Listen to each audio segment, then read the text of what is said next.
Hello, my name is George Gear from Chapel Bay Fort and Museum down in Pembrokeshire. This is the first of an occasional series of talks on interesting items from the museum collection.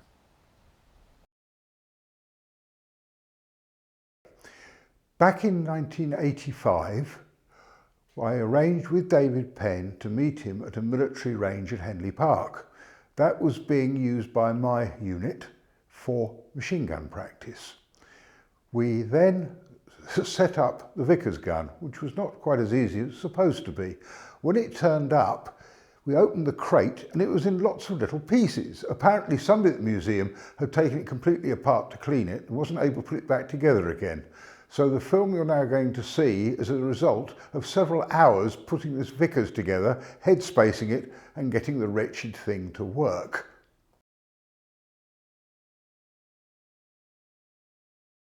Right, this is the Vickers Machine Gun Mark I, which originated in 1912. It's a Vickers improved version of the original Maxim machine gun by being lightened as far as possible and having the breech mechanism inverted in order to cut down the bulk of the receiver in the rear. It's operated by recoil of the barrel, gas assisted at this end by a cone and cup arrangement which increases the recoil effect of the expanding gases on the barrel and pushes the barrel back that much harder. This having a Mark II nose cone, which is bulletproof, introduced at the end of the First World War when they found that a lot of Vickers machine guns were being damaged by being struck on the muzzle by bullets. The ammunition is fed in. Here's an original First World War belt. Belt fed from right to left. The action of the barrel on recoil,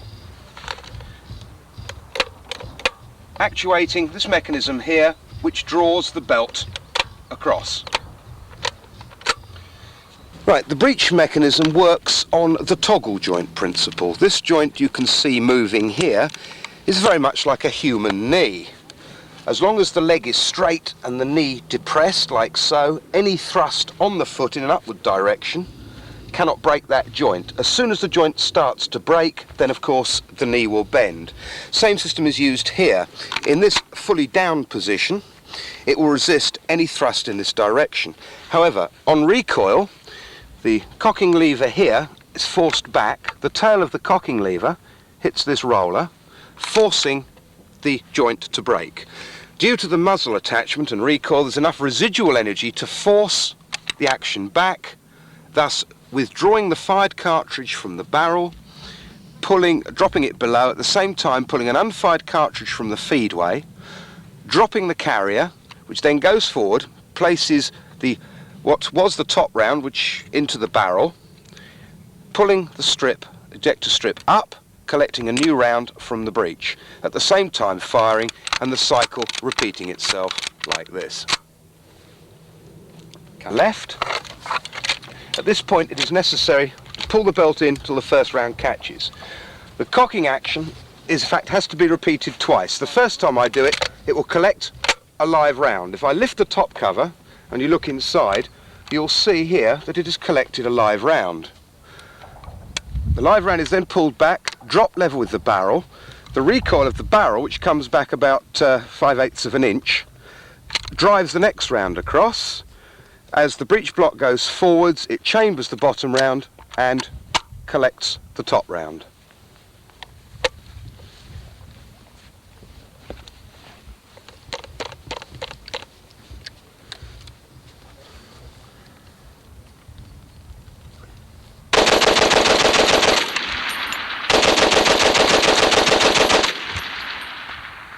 To unload, without touching the belt, I pull the cocking handle to the rear twice, removing the live round that was in the barrel, together with the live round which is in the breech block. Then by depressing the top thumb and bottom finger catches, I can withdraw the belt by pulling straight out, like so.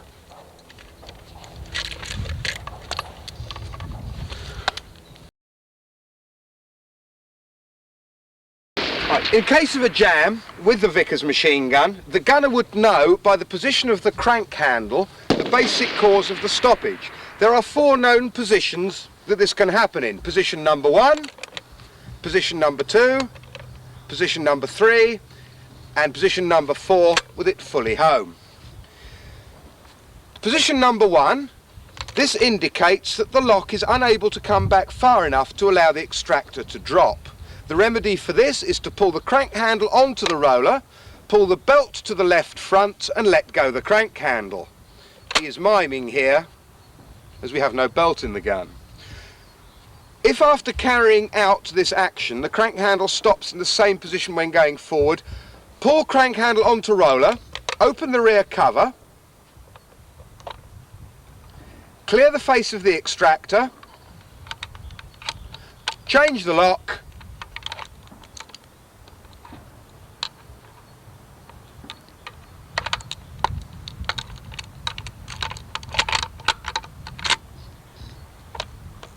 and reload. If the failure reoccurs, repeat the first movement and lighten the fusee spring by 3 clicks.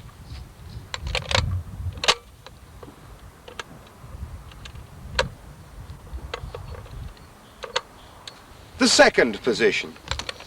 This indicates the lock is unable to go fully home after recoil. Action. Force the crank handle to the rear and call out clearing plug. Clearing plug. Open the rear cover, lift up the lock and examine the cartridge on the face of the extractor. If a damaged cartridge or an undamaged cartridge with the front portion of a separated case adhering to it is found, call out "Don't want it." Don't want it. Clear the face of the extractor and reload. If an undamaged cartridge with no front portion of separated case adhering to it is found on the extractor, clear the face of the extractor, replace the lock, keeping the crank handle on the roller. Take the clearing plug, seeing that the centre pin is back, and insert it into the chamber. Push the pin well home by allowing the lock to go forward slowly. Keep a firm pressure on the crank handle. Give the clearing plug a rocking motion, withdraw the lock, strike back the handle of the clearing plug and withdraw it, seeing that the front portion of the separated case is on the clearing plug, and reload. Third position of the crank handle. This would indicate that the extractor is unable to rise to its highest position. If the feed block slide is jammed, there is a fault in feed. Slightly raise the crank handle, pull the belt to the left front, let go the crank handle and then strike it down on the check lever. If the stoppage recurs, repeat the immediate action, unload all the working parts and reload. If the first action fails, examine feed block slide. If jammed, number 1 calls out feed block. Feed block. Pulls the crank handle onto the roller, holds it there and unlocks and opens the front cover.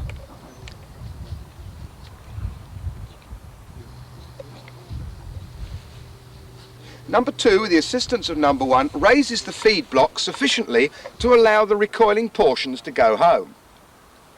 He releases the top and bottom pulls from the belt, which he withdraws until the top cartridge is clear of the feed block, and rectifies the belt or cartridges if necessary. He replaces the feed block, pushing the slide over to the left. Number 1 lowers and locks the front cover.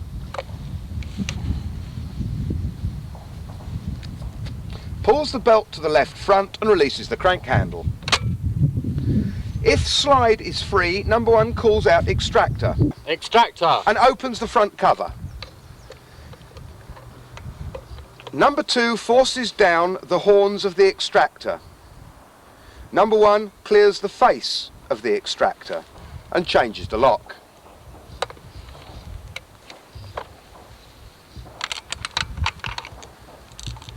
Number 2 depresses the pulls, withdraws the belt and removes the first cartridge in the belt. And then number 1 closes and locks the front cover and reloads. Fourth position of the cocking handle is in the fully down position.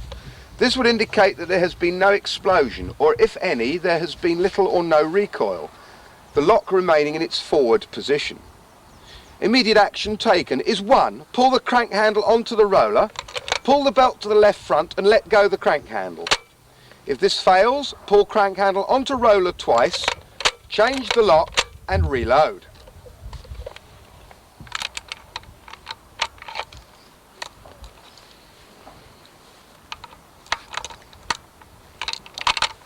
If when performing number 1, the number 1 notices that more belt than usual comes through to the left, he performs the second half of the loading motions.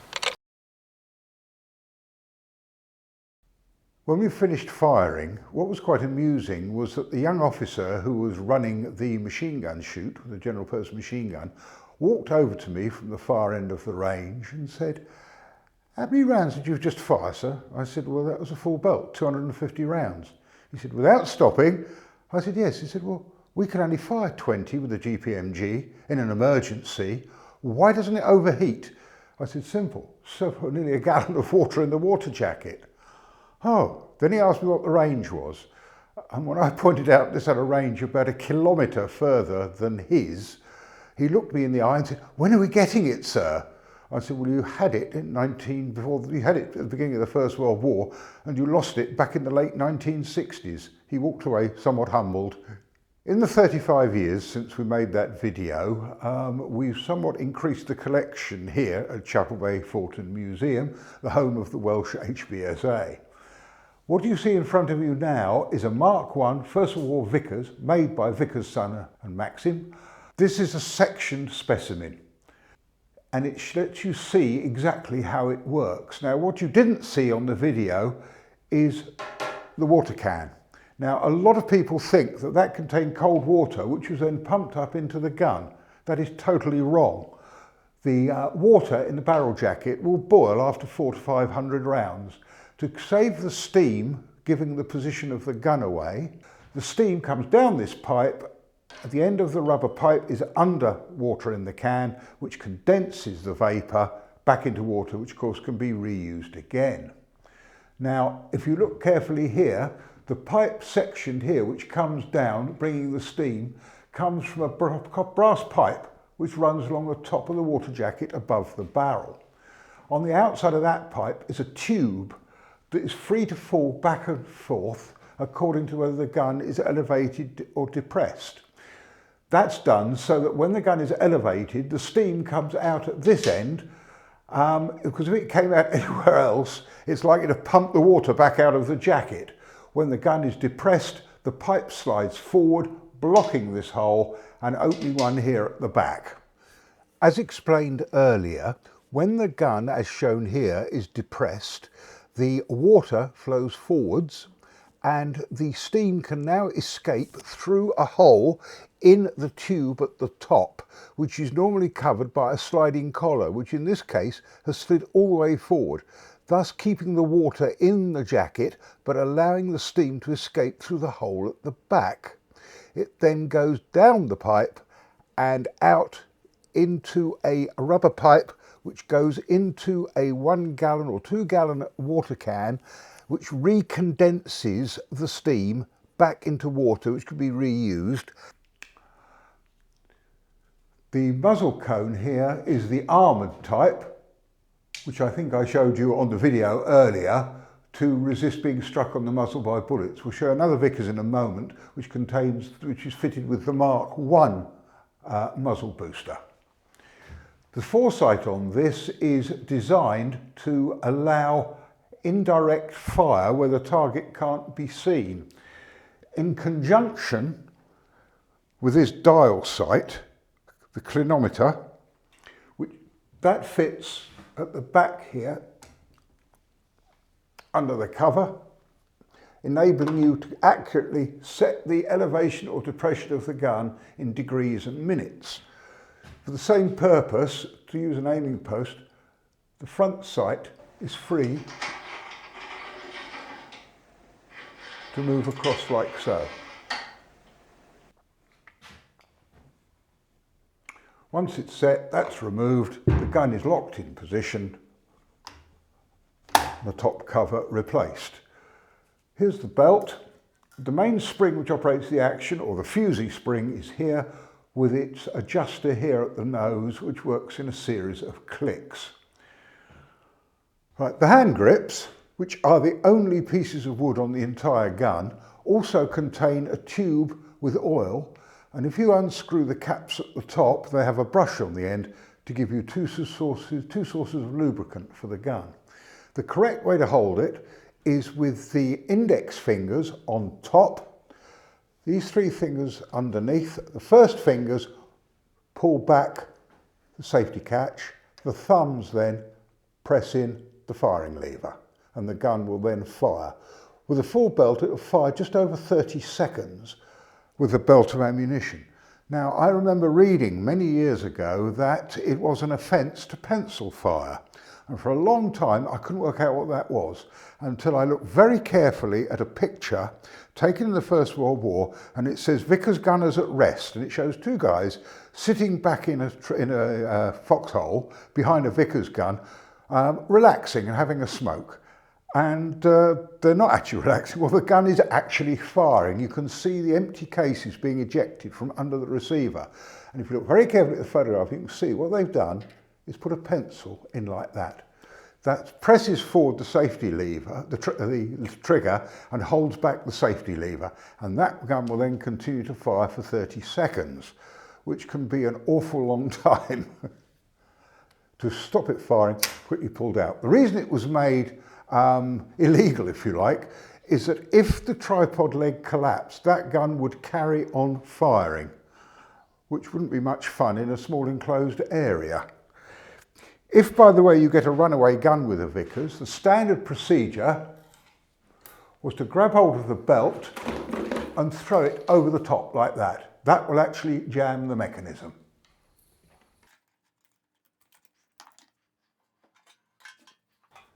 Here you see the cocking lever.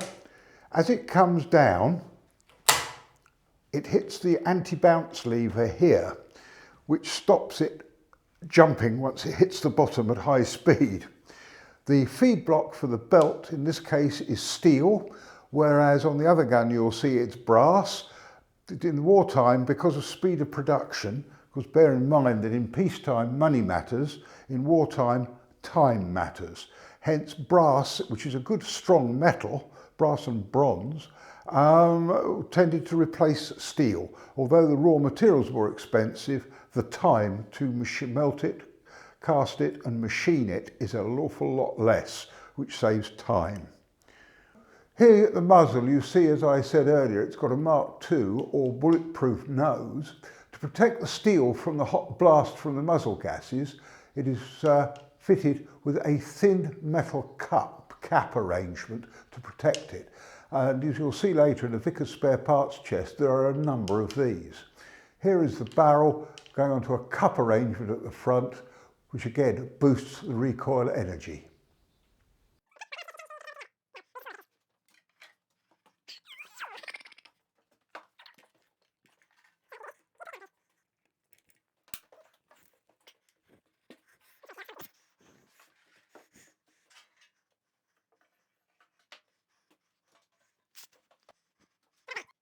Here we have another First World War Vickers machine gun, this time fitted with the Mark I muzzle booster.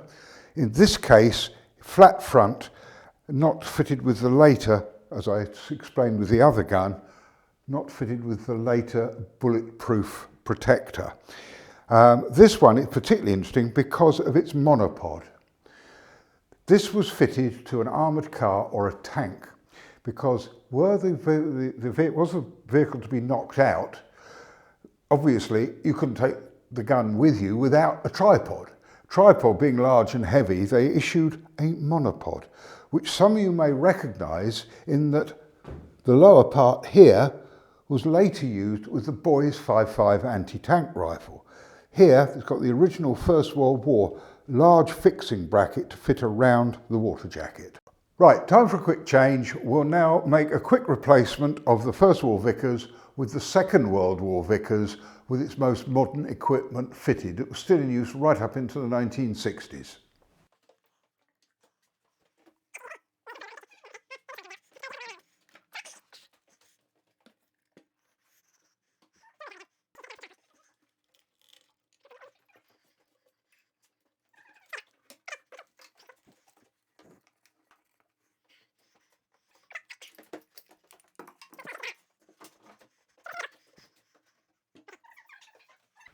This is the Vickers machine gun in its final incarnation. Notice at the front we have a flash hider. Quite interesting, the original flash hider was exactly half of that, so it belled out at the mouth. Then someone had the bright idea of fitting another one onto the front of it, fitted backwards and welded. That meant that the flash was totally invisible outside of the line of fire. So one of the ways of giving away the position of the Vickers was removed. So that's the flash hider. Notice that the water jacket here is smooth, not corrugated. In the First World War, they were supposed to be all corrugated, but the exception was made, and according to the official records, factories which had not got available any sort of machine to crimp the water jacket could make it smooth, but it had to be, the metal had to be twice as thick. As far as I know, the only people to make them with the smooth double thickness jacket were the Australians. So this gun is ex-product of Australia. Also, immediate pre-war and Second World War and after production, it has a goniometric or dial sight. Now, with a maximum range of 4,500 yards, you weren't always going to see your target. In the First World War, it was normal to see it. By this time, we were firing over hills, taking advantage of its maximum range. And by putting aiming posts in the ground and aiming at those, if there wasn't a handy church steeple somewhere to see, you could set the goniometric sight here to swivel right through 360 degrees. So your aiming point could be anywhere, and providing you knew in minutes and degrees the difference in bearing between your aiming point and your target, you could actually accurately shoot at the target without even being able to see it. Well, moving as quickly as we can, we'll now make space on the table for some of the accoutrements.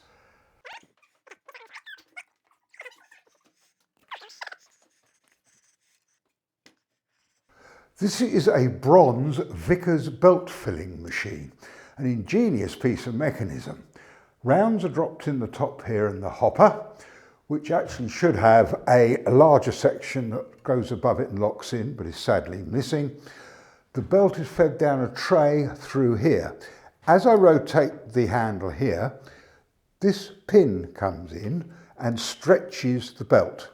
At the halfway across position, 90-degree turn, it's actually pushed a polished steel spike into the belt to stretch it slightly. As you carry on, it pulls that out. This here is feeding another round of ammunition into the belt, and the system repeats itself like so.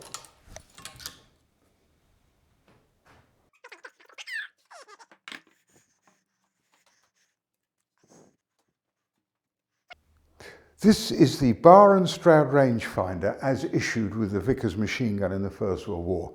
Patented by Bar and Stroud in 1908. It should fit on a tripod, but sadly we don't have one. If any of you have got one in your attic, please let me know. Basically, you view it through here, holding the two straps or the two levers, rather like so, looking in through there, and the eyepieces at each end produce a split image. When the two halves of the image are brought together, you can read off the graduation in this window here, which will tell you the range to the target.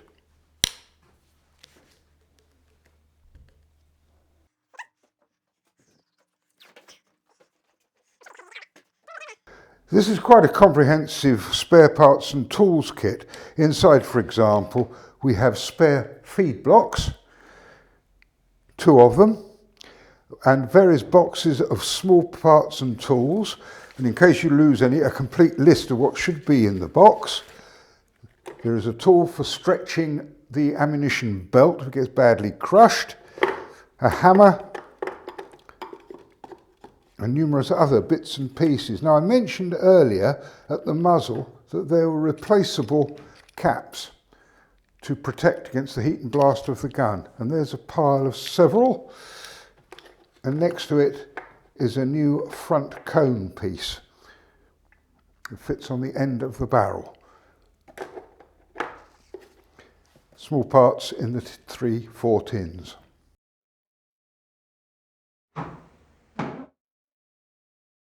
Right, as a penultimate item, I'm the proud possessor of this, which is probably 1920s, if not First World War, and it's a Vickers Machine Gunner's waistcoat with massive thick leather shoulder pads to enable the Vickers gunner, in an emergency, to pick up the gun on the tripod, a heck of a weight, and put the legs over his shoulders, the third leg at the back, and carry it from one position to another. Sadly, it has no name, regimental mark in it at all, but that is an incredibly rare item. I found 6 of them in an antique stall for £5 each when I was a university student, and I let my friends who were similar like-mindedness to buy them for what I paid, £5 each. It's the rarest Vickers item I've ever seen. And now the last item you'll be pleased to hear is this, which is a machine gun core ashtray. What's interesting is what's written on the back. Old Comrades Association Machine Gun Corps, 1969. A tribute to the gallantry of 160,500 officers and men who served in the Machine Gun Corps 1915 to 1922 and suffered 62,049 casualties. My grandfather was a Vickers gunner. After the war, it was decided that we were going to change from 303 to 762 and that we were going to replace the Vickers gun. So they tried an experiment. Bear in mind we had billions of rounds of 303 ammunition. It was common as muck. So much had been manufactured and used that they set up a Vickers gun on a tripod at a range in a hollow in the ground, and they fired it. Not in bursts, but in complete belts, one after the other, for 7 days and 7 nights. They used a couple of belts short of 5 million rounds of 303 ball. They wore out hundreds and hundreds of barrels. At the end of it, it went to the armourers, who put all their gauges on it and declared it to be in perfect working order. One wonders if today's stamped tin and wire spring wonders could do half as well. Thank you.